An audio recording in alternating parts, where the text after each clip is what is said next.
கட்சி தலைவர் உதயநிதி ஸ்டாலின் அவர் தஞ்சாவூருக்கு ஒரு கல்யாணத்துக்கு போயிருக்காருனா அங்க வச்சு சொல்லியிருக்கார், நாம என்னைக்குமே கொள்கை அடிப்படையில் தோத்ததே கிடையாதுங்க, ஒரு பொழுதும் கொள்கையில சமரசம் பண்ணதும் கிடையாது, கொள்கை அரசியல்ல நம்ம என்னைக்குமே ஜெயிச்சுக்கிட்டே தான் இருக்கும், இந்த தேர்தல் அரசியல் வரும் போகும் அதெல்லாம் பிரச்சனையே இல்லை, நம்மளை மீட்டு உருவாக்கம் பண்ணிக்கிறோமா அப்படின்னு கேட்காரு அவங்கள பார்த்து.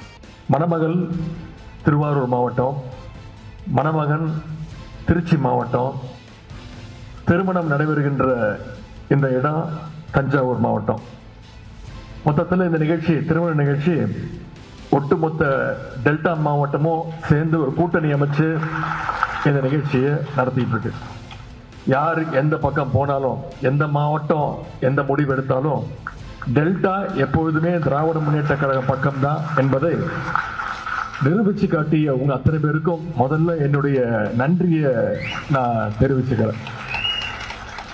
திருவாரூர் மாவட்டத்தில் நம்முடைய திராவிட முன்னேற்ற கழகம் வளர்வதற்கு ஸ்ட்ராங்கான அந்த பேஸ்மெண்ட்டை போட்டவர் நம்முடைய முத்தமிழர் டாக்டர் கலைஞர் அவர்கள் தான். அவரை நீங்க என்னைக்கு விட்டு கொடுக்க மாட்டீங்க. திருவாரூர் மாவட்டம் மட்டும் இல்ல, ஒட்டுமொத்த டெல்டாவுமே என்றைக்குமே கழகத்துடைய கோட்டையாகத்தான் விளங்கி கொண்டிருக்கு. நம்முடைய திராவிட முன்னேற்ற கழகம் எப்போதும் போல மக்கள் பணிகளை தொடர்ந்து நாம செஞ்சுக்கிட்டு தான் இருப்போம்.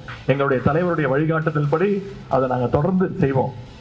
ஒரே வரியில சொல்லணும்னா, தேர்தல் அரசியல தான் நாம தோத்திருக்குமே தவிர, வெற்றி வாய்ப்பை இழந்திருக்குமே தவிர, கொள்கை அரசியல திராவிட முன்னேற்ற கழகம் என்னைக்கும் தோத்தது கிடையாது, தோக்கவும் மாட்டோம்.